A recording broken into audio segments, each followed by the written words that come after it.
Bush spoke to cadets at the Virginia Military Institute after Secretary of State Powell finished his visit to Israel and the West Bank without winning a ceasefire agreement. The Palestinian Authority must act on its words of condemnation against terror.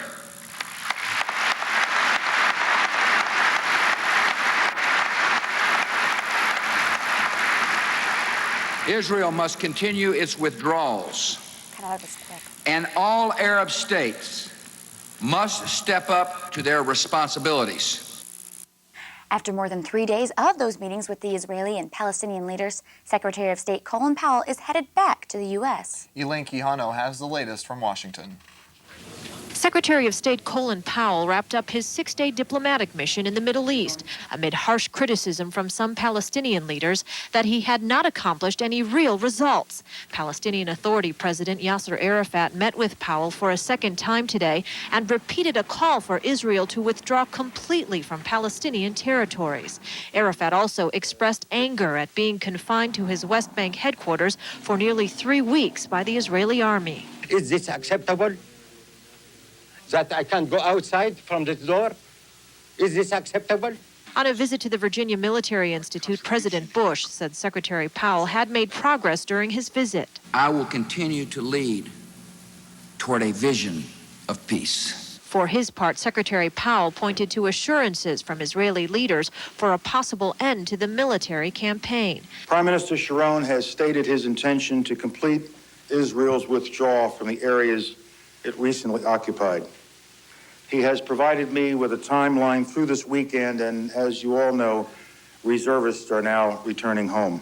Israeli officials stress any further political talks must take place free from the threat of Palestinian suicide bombings. You can't have negotiations and combat and having Israelis fired upon or bombed at the same time. With Powell returning home, the U.S. will leave the Assistant Secretary of State in the region and will send Special Envoy Anthony Zinni back to try and continue the peace process.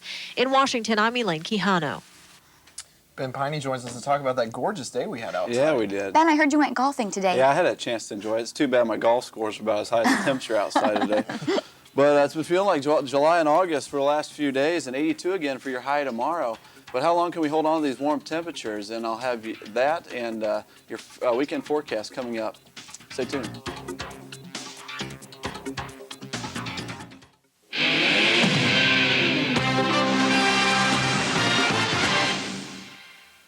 Well, we started out the month feeling like winter, and we made a big turnaround from that, feeling like summer now. We had a high of 82 today, again, very warm, and today's low was 69.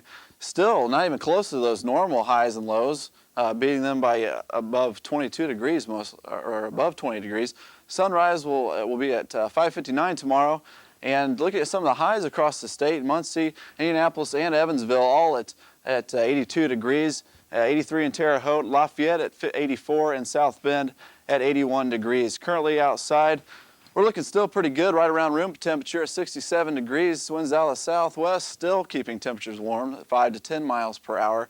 Clear outside. Reason for all this warm air? Well, we've had a upper level ridge over the eastern United States, bringing air from the south, keeping us in the 80s. But why so hot over the eastern United States? Well, when the air goes down the east side of the Appalachian Mountains, the air compresses and really warms up. So that we've had records in New York 96, Philadelphia 95, and Boston 93, all beating the old records set in 1976. Look at these big thunderstorms out west by the dry line. Big tops of some thunder clouds out there. Tornado warning up around the panhandle of Oklahoma and Texas. So those folks are going to have to watch out. Still winter-like conditions over the northwest region of the United States. Snow out there. And for us, there is a little activity up north around South Bend, some showers up north, but clear for us. You can see these the hail produced by some of these storms out in the Great Plains. And we'll take a closer look to our area. We're going to see Toledo, up near Toledo, had a moderately strong thunderstorm up there. These are starting to dissipate now. But some activity up north. For us, though, it's been clear all day and really warm.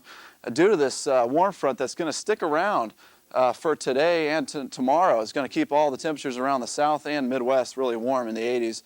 Still for us really looking good. Out west, though, there is a cold front on the way to moderate those temperatures. You can see the influence of this warm front out here. Tonight, we're going to have lows in the 60s, 50s up north a little bit. There still is that cold air in the 20s out in the mountains of Montana and the northwest regions. That cold front is going to be making its way towards us. Later on in the week, and around Friday, we're going to have some chances for thunderstorms with that. And we'll take a look at some of the highs tomorrow, 80s all across the area. And but we're going to have that for the next tomorrow. And cooler temperatures will be making their way right around average. Tonight, partly cloudy skies, clearing, low of 64 degrees, southwest wind, 5 to 10 miles per hour. Tomorrow morning, partly cloudy skies. Again, temperature of 70 degrees, feeling really nice, summer-like. Southwest winds at 8 to 12 miles per hour. Tomorrow, partly cloudy skies, high of 82 degrees, southwest wind at 10 to 15 miles per hour.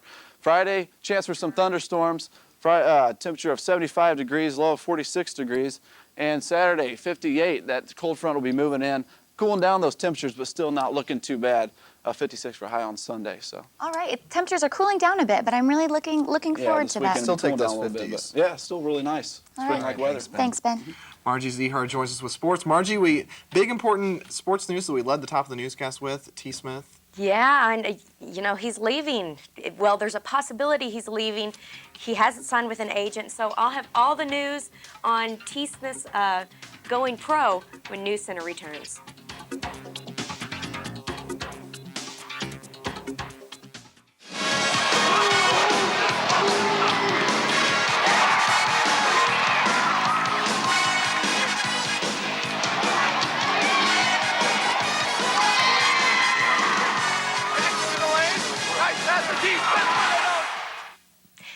Theron Smith has indeed declared himself eligible for the draft this June, and it brings into focus everything he brought to the team thus far. Smith averaged over 19 points a game and nearly 11 rebounds. His 23 double-doubles ranked second in the country. He averaged one of those per game, and he received numerous postseason awards such as First Team All-MAC and was named just recently to the Basketball Times All-Mid-East team. But T himself has said you may not see him in the NBA quite yet. Top 20 or nothing, you know what I mean? I'll be coming back to school, you know what I mean? And I'll be playing for my senior year. T says a small part of his going pro is to help support his family. But what does his mother really think about him going pro before he gets his degree? She told me she would not have no choice in everything, you know what I mean? So I have to come back to school and get my degree. Mom, I love you, Mom. And seeing how T has not signed with an agent, if he's not drafted in the top 20 like he wants to be, you'll see him back at Worthen for his senior year. And in baseball, the Ball State Cards have one player who's getting national attention.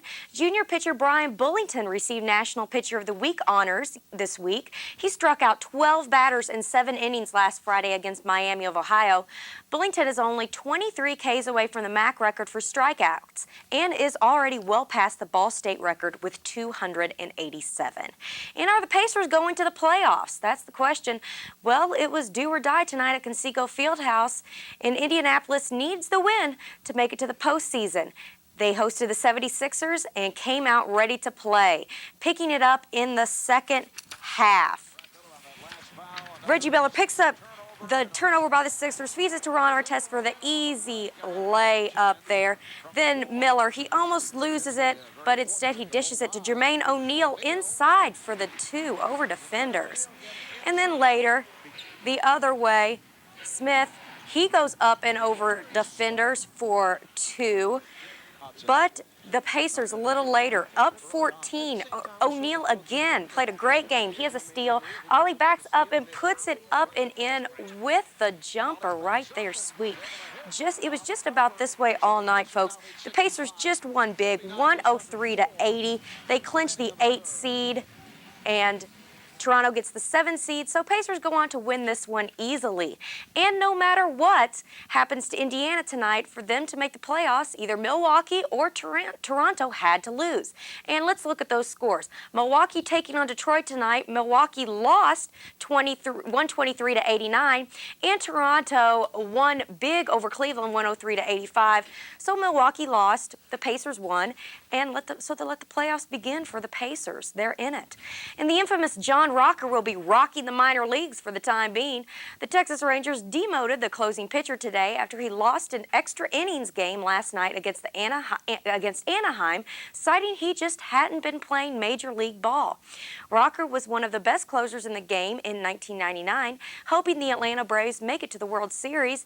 That was the year he made those offensive comments to Sports Illustrated and were suspended for the first 2 weeks of the 2000 season. And, so it was a big sports day. He was demoted, but the Pacers, they're in. Got the very last seed there. Good. That was Good nice. to see that. Yeah, nice for the Thanks, Pacers. Margie. Thanks, Margie. When NewsCenter at 9:30 continues, Ben Piney will let us know if you're going to need those umbrellas in his complete wake-up weather forecast. And the Indy Jazz Fest will have a respected guest performing. We'll let you know who when NewsCenter at 9:30 continues.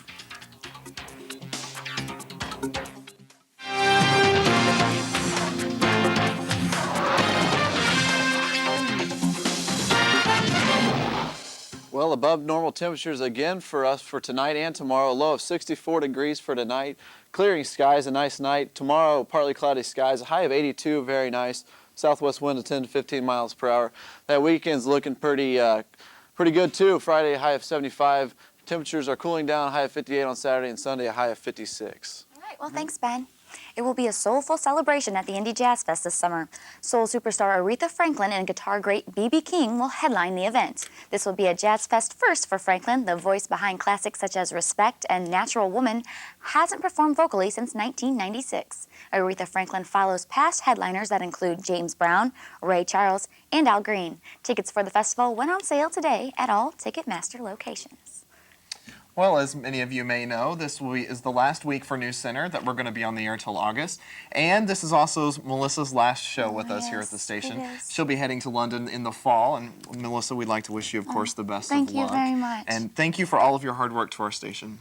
Well, thank you guys. Well, and for my final time, thanks for joining us for NewsCenter at 9:30. I'm Melissa Cordial. And I'm Josh Woodsman. NewsCenter 43 is an official CNN student bureau. Tune in tomorrow for NewsCenter at 5:30. Good night.